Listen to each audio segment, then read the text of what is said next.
사도 바울은 그리스도인들을 잡아서 가두는 박해자였습니다. 그런데 하나님은 그 박해자를 불러서 이방인의 사도로 세우셨습니다. 신약 성경의 절반을 기록하게 하셨고, 그가 세우고 그가 양육한 교회들, 그 성도들을 통해 초대교회가 왕성하게 확산되게 하셨습니다. 우리 교회가 저 삼정자동에 들어섰을 때 제가 들은 바로는 많은 지역 주민들의 반대에 부딪혔습니다. 예배당에 와서 행패를 부리고 욕을 하고 건물을 파괴하고, 그런데 그분들 가운데도 우리 베델교회에 나와서 하나님을 만나고 직분자가 되고 이제 주님을 예배하는 그런 사람이 있다고 들었습니다. 하나님은 박해자도 전도자로 변화시켜 세우십니다. 하나님은 이전에 우리에게 어떤 과거가 있든지, 어떤 허물이 있든지, 내가 어떤 연약함이 있든지 하나님은 거기에 매이지 않습니다. 우리의 중심이, 우리의 삶이 하나님 말씀 앞에서 어떠하냐에 따라서 박해자요, 불의한 자요, 하나님 앞에 감히 설 수 없는 우리를 하나님은 하나님의 사람으로, 하나님의 일꾼으로 세우셔서 하나님의 뜻을 이루시며 영광을 나타내십니다. 오늘 본문에 이스라엘 사사시대 두 번째 사사 왼손잡이 에훗이 그런 사람입니다. 우리 말씀을 보며 함께 은혜를 받겠습니다. 왼손잡이 에훗의 일반적인 이야기, 본문을 통해서 우리가 쉽게 알고 듣고 이해하는 그런 말씀들 한번 보겠습니다. 사사기 3장 15절, 이스라엘 자손이 여호와께 부르짖음에. 사사기에 나타나는 이 사이클, 이스라엘이 범죄합니다. 우상숭배에 빠집니다. 그러면 하나님께서 대적을 일으켜서 이스라엘이 어려움을 겪게 됩니다. 그 고통이 계속되면 이제 이스라엘 백성들은 비로소 여호와 하나님을 찾습니다. 그들이 부르짖습니다. 그러면 하나님은 또 그들을 긍휼히 여기시고 그들 가운데 한 구원자 사사를 세워주십니다. 이스라엘 백성들이 또 그렇게 하나님 앞에 범죄했을 때 무려 18년 동안 모압에 의해서 고난을 받았습니다. 그들의 부르짖음을 듣고 하나님이 한 구원자를 세워주시는데 그 구원자는 베냐민 사람 왼손잡이 에훗이라 이렇게 얘기합니다. 왼손잡이라는 표현에 하나님은 우리의 시선이 주목되기를 그렇게 바라시면서 성경에 이런 표현을 삽입하시는 겁니다. 자, 하나님은 우리가 부르짖으면 반드시 응답하십니다. 왜냐하면 살아계시고 우리를 사랑하시고 우리가 기도하기를 늘 먼저 기다리시는 분이기 때문에 우리의 기도에 하나님은 응답하십니다. 그런데 하나님의 응답은 대부분 우리가 생각하는 것과 내용이 다릅니다. 자, 고대 사회에서 성경의 사례를 봐도 왼손잡이, 왼편 이런 것은 썩 좋은 게 아닙니다. 오른손, 오른편 이런 것이 축복, 권세, 능력, 긍정 이런 의미를 가지고 있는데 하나님은 왼손잡이 에훗이라는 사람을 사사로 세우십니다. 이게 우리 생각과 다른 겁니다.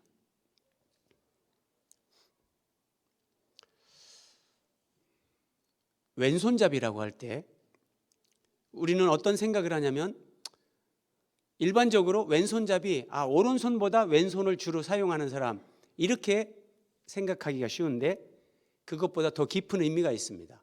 성경에서 왼손잡이라고 할 때는 오른손에 장애를 가졌다는 겁니다.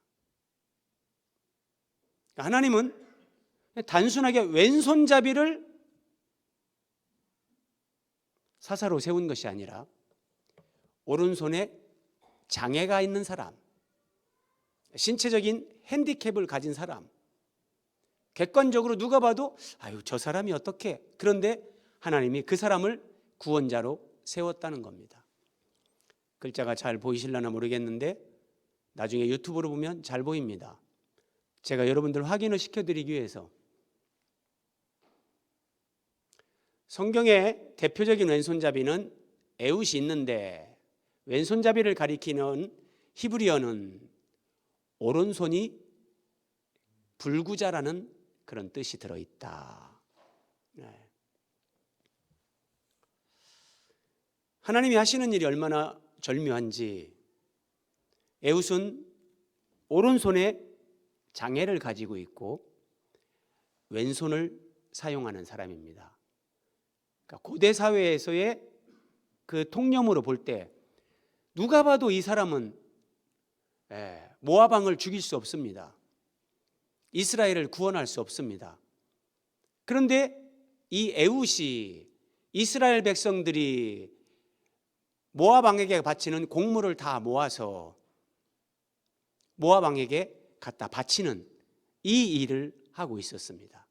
마치 예수님께서 로마의 이스라엘 백성들로부터 세금을 걷어서 납부하는 세리 마태를 제자로 부르시는 것처럼 하나님은 오른손에 장애가 있고 왼손잡이인 에웃을 이스라엘의 기도 응답의 그 구원자로 하나님은 에웃을 세웠습니다. 이 사람이 이제 모압 왕을 죽이고 이스라엘을 구원합니다. 그런데 오른손에 장애가 있습니다. 왼손잡이입니다. 경비대들이 볼 때 모압 왕이 봐도 아이고 다 방심하는 겁니다. 그때 에웃이 모압 왕을 죽이고 이스라엘을 구원하는 겁니다. 하나님이 하시는 일은 우리 생각과 많이 다릅니다. 고린도전서 1장, 하나님께서 세상에 미련한 것들을 택하사 지혜 있는 자들을 부끄럽게 하신다. 세상에 약한 것들을 택하사 강한 것들을 부끄럽게 하신다. 하나님께서 세상에 천한 것들과 멸시받는 것들과 없는 것을 택하사 있는 것들을 폐하려 하신다. 하나님은 언제나 이렇게 일을 하십니다.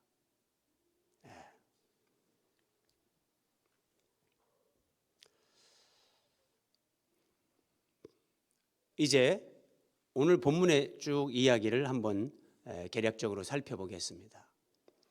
자, 이 에웃이 곡물을 바칠 때에 모압 왕 에글론에게 곡물을 바칠 때에 길이가 한 규빗, 규빗이라는 것은 가운데 손가락 끝에서 팔꿈치 끝까지 45cm, 한 규빗 되는 좌우에 날선 칼을 만들어 오른쪽 허벅지 옷 속에 찼다. 여러분 한번 생각해 보세요. 왼손잡이에요. 그러면 칼을 뽑아서 결정적인 순간에 쓰려면 이 왼쪽 허벅지에 칼을 차고 있어야 이 왼손이 이렇게 딱 칼을 뺄 수 있는데 오른쪽 허벅지에 칼을 찹니다. 왼손잡이니까 표면적으로 보일 때 상대를 속이려는 거죠. 곡물을 모압 왕 에글론에게 바쳤는데 에글론은 매우 비둔한 자였더라. 살이 찌고 행동이 둔한 자. 둔한 자. 에웃이 곡물 바치기를 마친 후에 곡물을 메고 온 자들을 다 보냈습니다. 그리고 자신도 이제 길갈 근처 거기까지 갔다가 다시 모압 왕 에글론에게 돌아옵니다. 그리고 이렇게 말합니다. 왕이여, 내가 은밀한 일을 왕에게 아뢰려 하나이다. 왕이 주변에 있던 경비원들, 신하들에게 다들 조용히 하라. 다 모셔 선자들이 물러갔다. 이 에훗이 얼마나, 이 사람은 어떤 경우에도 왕을 해할 수 없다. 이 사람의 몰골을 보면 모압 왕도, 모압의 어떤 그 경호실에 경호원들도 아이고 뭐 이 사람은 우리가 다 이렇게 생각하는 겁니다. 그래서 다 물리치고 적국에 공물을 바치는 자와 이 모압의 왕이 1대1 독대를 하는 겁니다.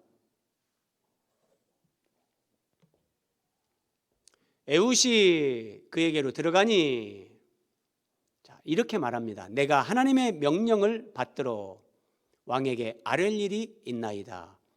제가 볼 때 이건 사실입니다.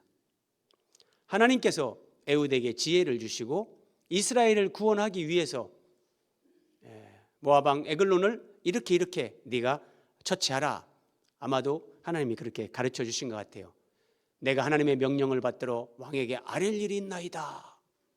그랬더니 그래, 자리에서 일어나는 겁니다. 그때 에훗이 왼손을 뻗쳐 그의 오른쪽 허벅지 위에서 칼을 빼어 왕의 몸을 찔렀다. 아무도 이 사람이 적국의 왕을 죽일 것이다, 이스라엘을 구원할 것이다, 아무도 그런 생각을 하지 않습니다.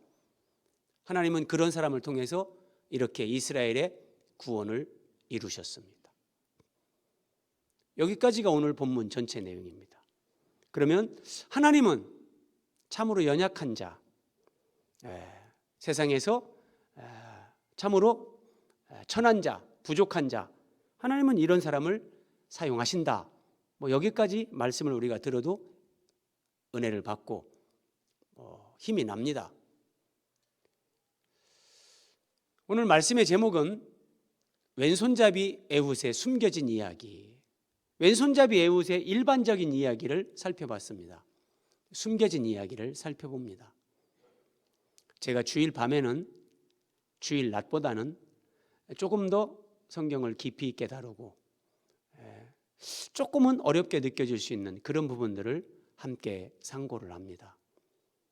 주일 낮에는 다양한 사람들이 오시고 초신자들도 있는데 너무 깊은 말씀을 나눈다는 것이 부담스럽고, 또 저녁에 오시는 분들은 그래도 신앙생활 하신 지 오래되셨고 말씀을 더 사모하는 마음들이 있기 때문에 저는 그렇게 주일 밤에 그렇게 포커스를 맞추고 말씀을 준비합니다. 자, 15절을 다시 봅니다. 이스라엘 자손이 여호와께 부르짖음에 여호와께서 그들을 위하여 한 구원자를 세우셨으니 그는 곧 베냐민 사람 게라의 아들 왼손잡이 에훗이라. 여기에 놀라운 의미들이 숨겨져 있습니다. 자, 왼손잡이 에훗, 이것도 특이한 표현인데 더 특이한 것은 베냐민 사람 왼손잡이 에훗, 이 대조입니다. 이 의미를 알기 위해서는 베냐민의 뜻이 뭔지, 왼손잡이의 뜻이 뭔지 우리가 확인을 해봐야 됩니다. 자, 베냐민 사람 왼손잡이 에훗입니다. 베냐민 사람, 베냐민 지파라는 얘기죠. 자, 베냐민이 누군가? 창세기 35장입니다. 야곱이 가족들을 이끌고 이제 하나님과 약속을 지키기 위해서 베델로 갑니다. 근데 가던 길에 라헬이 두 번째 아들을 낳습니다. 난산입니다. 둘째 아들을 낳으면서 그가 죽게 됩니다. 야곱이 가장 사랑했던 여인, 그가 죽어가면서 태어나는 아들을 보고 이름을 이렇게 부릅니다. 아들의 이름을 베논이라. 베논이, 이렇게 불렀습니다. 베노니, 슬픔의 아들. 우리 한글로 번역을 하면서 이렇게 음순에 의해서 베노니 이렇게 되는데 히브리어 그대로 하면 벤, 오니 이렇게 됩니다. 벤은 아들이란 뜻입니다. 오니, 슬픔, 고통, 괴로움. 둘째 아들을 낳으면서 죽어가면서 너는 베노니라, 슬픔의 아들이다, 이렇게 부르면서 라헬이 죽었습니다. 야곱이 옆에서 이것을 다 보고 들었습니다. 그리고 그의 아버지 야곱은 라헬이 베노니 슬픔의 아들 그렇게 불렀는데 무슨 이름을 그렇게, 아니야, 베냐민 이렇게 불렀습니다. 그래서 이 아들의 이름이 베냐민이 됐습니다. 이것도 똑같습니다. 베냐민, 오른손의 아들 이런 뜻입니다. 베는 아들이고 야민은 오른손 이런 의미입니다. 앞에서도 언급했지만 오른쪽은 힘, 권세, 능력, 영광 이런 것을 상징하는 겁니다. 그러니까 라헬은 자기가 죽어가면서 낳는 둘째 아들을 보면서 슬픔의 아들이라고 했지만 야곱은 정말 오른손의 아들이 되어서 이 아들이 힘과 권세와 영광, 하나님 앞에 그렇게 쓰임받고 어떤 그런 인물이 되면 좋겠다, 이름을 그렇게 붙여준 겁니다. 자, 여러분, 여기에 절묘한 대조가 있습니다. 베냐민의 뜻, 오른손의 아들입니다. 그렇죠? 근데 에훗은 왼손잡이 에훗입니다. 그러니까 베냐민 사람, 왼손잡이 에훗. 베냐민 문자대로 하면 오른손의 아들, 그런데 왼손잡이, 이렇게 대조를 시키는 겁니다.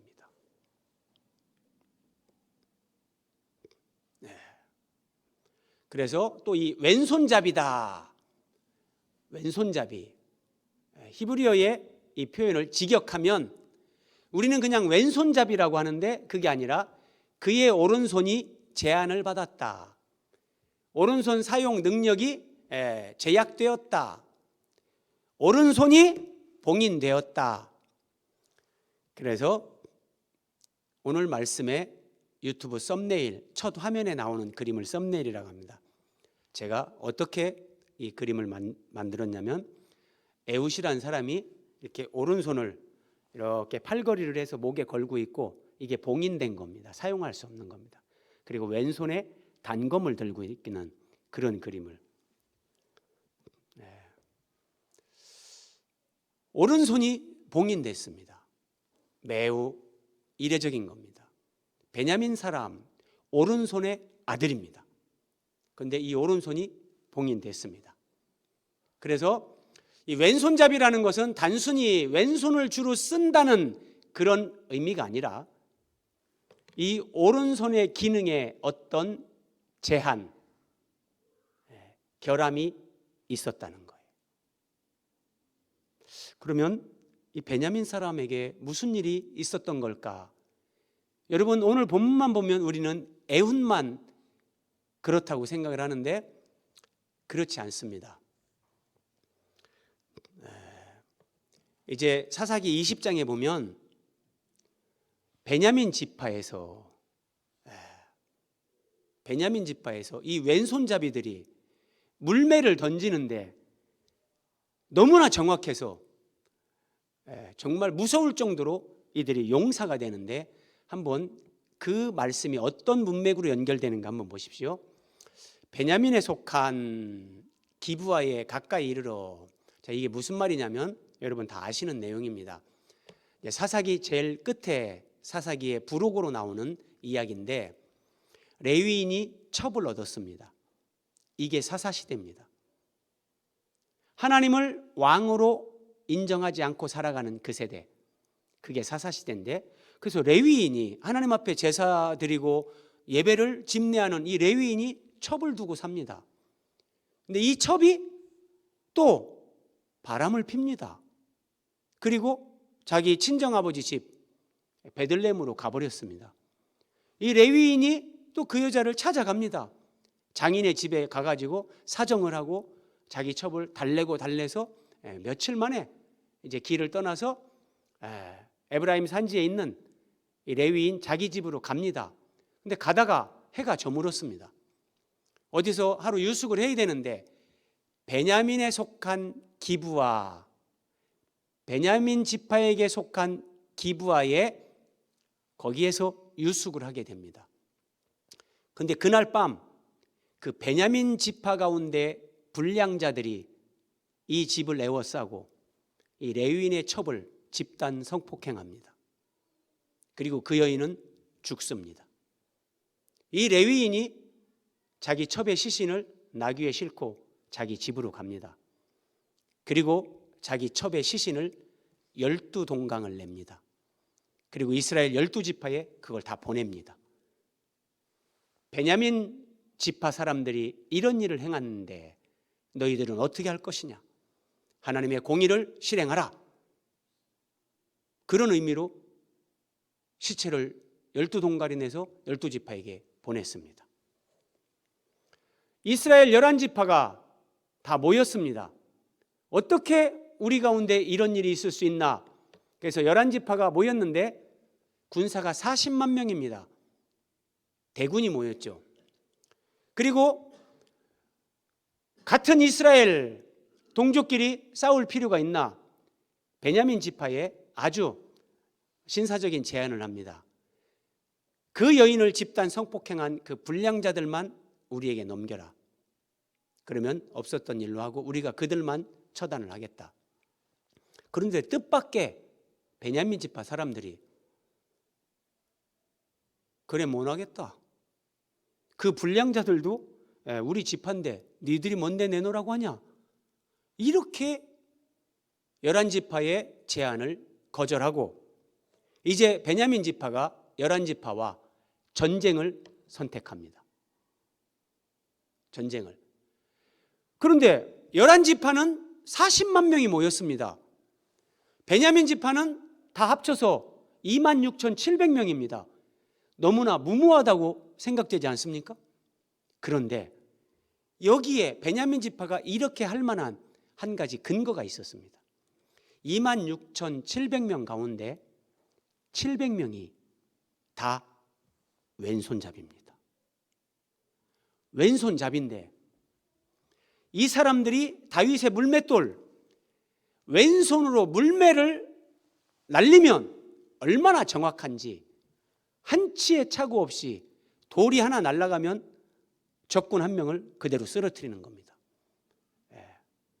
오늘날의 무슨 특수부대 이런 것 이상입니다. 그러니까 숫자적인 열세에도 불구하고 베냐민 사람들이 엉뚱한 그 동지애를 가지고 그 불량자들을 내어주지 않고 할 테면 해봐라. 이렇게 나온 겁니다. 자, 이런 문맥에서 이 말씀이 이어집니다. 그때의 그 성읍들로부터 나온 베냐민 자손의 수는 칼을 빼는 자가 모두 26,000명이요. 26,000명이죠. 그리고 16절 이 모든 백성 중에서 택한 700명이 따로 있는데 700명은 다 왼손잡이라. 여기서 왼손잡이라는 의미가 앞에서 에웃의 왼손잡이 의미를 제가 설명드린 것과 같습니다. 근데 말씀을 보십시오. 물매로 돌을 던지면 조금도 틀림이 없는 자들이다. 왼손잡이인데요. 물매를 던지면 700명이 이러니 40만 명이 됐든 뭐가 됐든 죽지 않으려면 먼저 못 오는 겁니다. 그런데 정말 이상한 말씀입니다. 어떻게 왼손잡이가 700명씩이나 있고 그 왼손잡이가 물매를 던지면 조금도 틀림이 없이 정확하게 사람을 맞춰서 쓰러뜨린단 말인가? 특이한 말씀입니다. 그럼 하나님은 우리에게 사사기 3장에서 에웃이 왼손잡이다 이렇게 말씀하시면서 사사기 20장 끝에 가서 왼손잡이 700명을 등장시키는 것은 이 관계가 있다는 거죠. 여기 어떤 하나님의 메시지가 있다는 거예요. 자, 베냐민 자손이 이제 이스라엘 11지파와 전쟁을 합니다. 근데 놀라운 일이 일어났습니다. 당일에 이스라엘 사람 11지파를 가리키는 겁니다. 22,000명을 땅에 엎드러뜨렸다. 아마도 이렇게 할 수 있었던 것은 왼손잡이 물매를 던지는 탁월한 사람들 700명, 그들이 이렇게 한 겁니다. 네. 그러니까 이스라엘 11지파가 기겁을 하는 겁니다. 이런 일이 어떻게? 베냐민 지파는 기고만장한 거죠. 옳다면 와라. 그럼 여기서 하나님께서 왜 오른손의 아들 베냐민 지파, 그들의 오른손을 하나님이 사용하지 못하게 제약을 두시고 봉인을 하셨을까? 우리가 성경에 안 나옵니다. 그래서 이런 말씀으로 추측할 수 있는 겁니다. 그리고 참고로 사사기 20장은 사사기의 부록으로 사사기 끝부분에 기록되어 있는데 20장은 연대기 순으로 기록된 게 아닙니다. 그러니까 마지막 이 레위인의 첩 이야기, 이것은 사사시대 초기에 발생한 사건입니다. 성경으로 그런 것들은 다 확인이 가능합니다. 자, 어쨌든 왜 하나님께서 오른손의 아들이라 그렇게 이름이 붙여진 이 베냐민 지파 사람들의 오른손을 사용하지 못하도록 하나님이 봉인하셨는가? 우리가 앞에서 본 것처럼 이 불량자들이 한 여인을 집단 성폭행하고 그들을 하나님의 공의로 처단하겠다고 내어놓으라고 하는데도 내어놓지 않습니다. 그리고 그들은 악의 편, 죄의 편에 서서 그 죄를 옹호합니다. 집단 성폭행하는 장면은 마치 창세기에 나오는 소돔과 고모라를 연상시킵니다. 하나님의 백성들, 약속의 땅에서 분배받은 베냐민 지파에 속한 그 땅에서 마치 소돔과 고모라에서 일어났던 그런 일들이 일어났습니다. 그럼 하나님은 어떻게 하셔야 될까요? 그 오른손의 아들들, 그들의 능력, 권세, 탁월함, 이것을 상징하는 그들의 오른손을 하나님은 쓰지 못하게 하시는 겁니다. 그래서 그들은 왼손잡이가 된 겁니다. 왼손잡이가 됐는데도 우리는 오른손의 아들, 그 권세와 능력과 영광, 우리는 이것을 포기할 수 없다. 얼마나 왼손으로 물매를 던지는 그런 연습, 노력을 했으면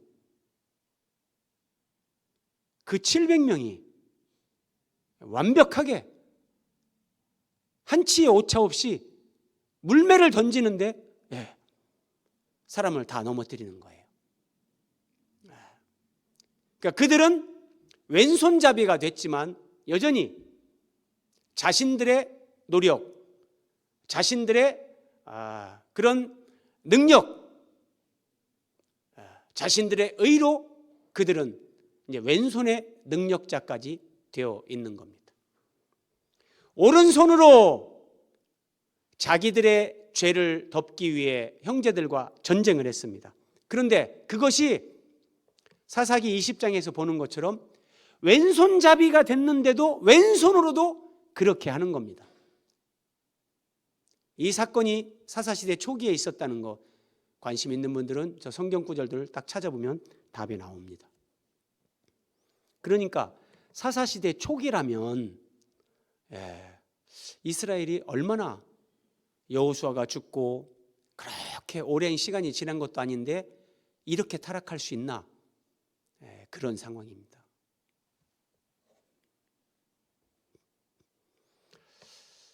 (3장 27절) 에훗이 이제 모압왕 에글론을 죽였습니다. 그리고 이제 이스라엘 백성들에게 외치는 겁니다. 에훗이 앞서가며 이스라엘 백성들에게 이르되 나를 따르라. 여호와께서 너희의 원수들인 모압을 너희 손에 넘겨주셨느니라. 여러분, 에훗은 왼손잡이입니다. 베냐민 지파입니다. 하나님에 의해 오른손이 봉인된 사람, 왼손잡이인데 이 사람이 하는 말을 들어보십시오. 이게 예사롭지 않습니다. 여호와께서 너희의 원수들인 모압을 너희의 손에 넘겨주셨느니라. 그러니까 모압 왕 에글론도 여호와께서 에훗에게 넘겨주신 거고, 이제 이스라엘 백성들아 나를 따르라. 내가 앞장서서 모압으로부터 너희를 구원한다. 나를 따르라. 하나님 앞에 교만했던 사람들, 자기 능력으로 죄를 옹호하고 불의의 편에 서서 하나님을 대적했던 사람들, 하나님이 주신 거룩한 땅, 약속의 땅을 더럽힌 사람들, 이게 베냐민 지파 사람들인데, 그 베냐민 지파 사람 에훗이 여호와 하나님을 철저하게 믿는 사람, 여호와를 경외하는 사람, 하나님이 말씀하시면 그 말씀에 절대 순종하는 사람, 그래서 이스라엘의 구원을 위해, 하나님의 영광을 위해, 여러분 적국의 왕을 죽인다, 만에 하나 실패한다면, 사전에 발각된다면 아마 그는 그냥 편하게 못 죽습니다. 편하게 못 죽습니다. 아마 사지를 절단하고 가장 비참하게 고통 가운데 죽었을 겁니다. 하나님의 사사로 쓰임 받는다는 것은 이 각오를 하는 겁니다. 내가 이스라엘을 구원하기 위해 하나님 말씀에 순종하고, 그래서 모압 왕 에글론을 처치하는데 잘못되면 사지가 절단되면서 그렇게 죽을 수 있습니다. 그래도 하나님 말씀에 순종하는 겁니다. 하나님의 영광을 위해, 이스라엘의 구원을 위해 그렇게 순종하는 겁니다. 그리고 에훗은 앞장서서 이스라엘 백성들 그들 앞에서 먼저 이 싸움을 싸우면서 이스라엘을 구원하는 그 일을 합니다. 그러니까 여기에 놀라운 은혜가 이미 있는 거예요. 그 교만함으로 죄의 편에 서서, 그 불의함 그 편에 서서 죄를 옹호하던 그들이었는데 하나님의 은혜를 입은 에훗, 그래서 여호와 하나님을 경외하고 오직 하나님의 말씀에 진실되게 절대적으로 순종하는 사람이 됐습니다. 그런 하나님의 은혜가 이미 먼저 임한 거죠. 자, 에훗은 이런 사람이었습니다. 자기 목숨을 걸은 거예요. 하나님의 영광을 위해, 이스라엘의 구원을 위해. 자, 이게 뭡니까?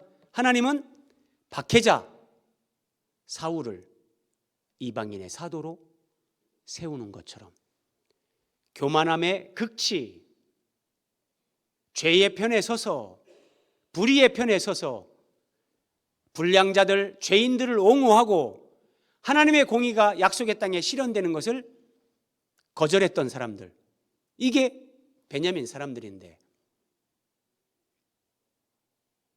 그런 베냐민 사람 왼손잡이 에훗을 하나님이 이스라엘을 구원하는 사사로 세우셨다는 겁니다.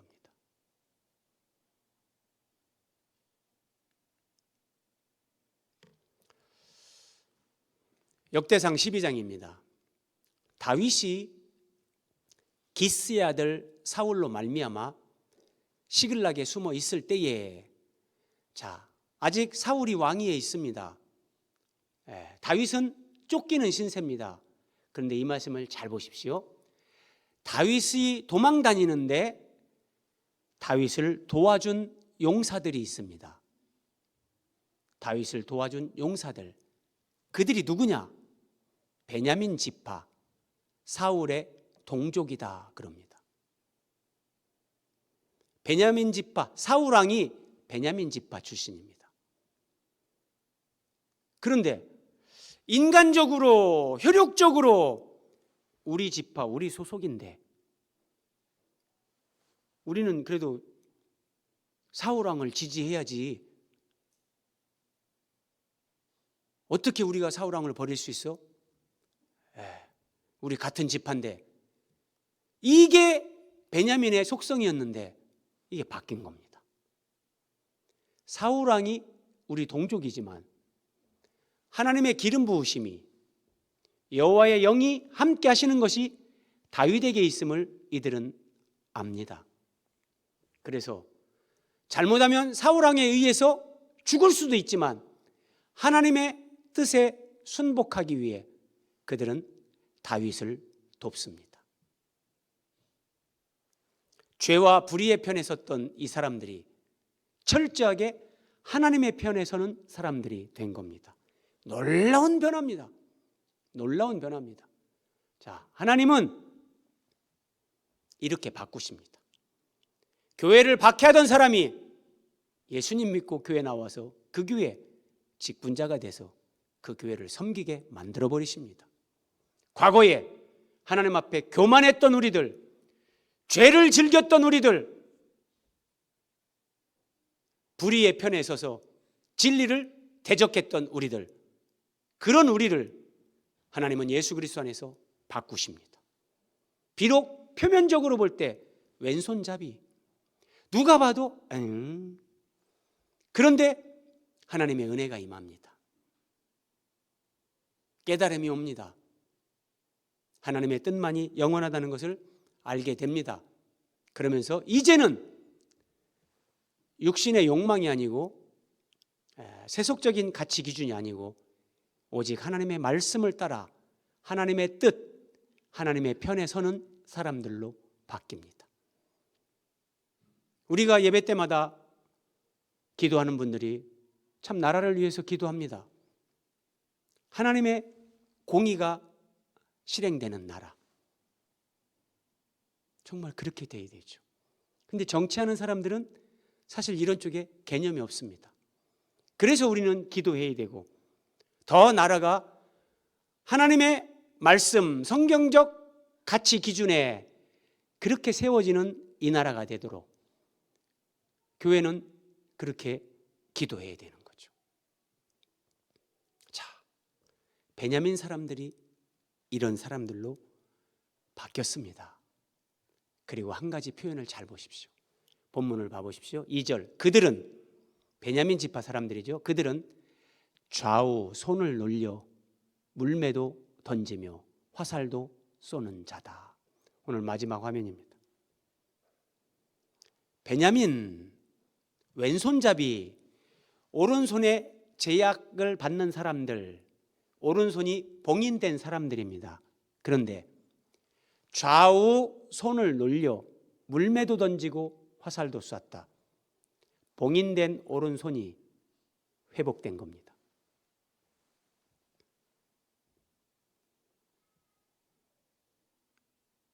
여호와를 경외하고 하나님 말씀을 따라 살아가면 오른손을 봉인하신 하나님께서 그들의 오른손을 회복시킵니다. 그래서 이제는 왼손만이 아니라 좌우 손을 놀려 물매도 던지고 화살도 쏘는 자다. 그들이 좌우 손을 놀리면서 베냐민 지파 사울의 동족이지만 유다 지파 다윗, 하나님의 뜻, 하나님의 선택, 하나님의 말씀에 순종하고 그 말씀을 이루기 위해 함께 동역하는 사람들이 되는 겁니다. 자, 과거의 허물, 과거의 죄, 너무 그런 데 매이지 마십시오. 어차피 지나간 것은 여러분 하나님 앞에 정말 얼굴이 뜨거울 정도로 용서를 확신하며 당당해야 됩니다. 왜냐하면 내가 회개한 죄에 대해서, 나의 부끄러운 것에 대해서 하나님은 기억도 하지 않으십니다. 여러분, 과거 중에 가장 부끄러운 과거가 뭔지 아십니까? 내가 예수님을 몰랐던 과거, 예수님 없이 살았던 나의 과거의 삶. 여러분, 이게 가장 부끄러운 과거입니다.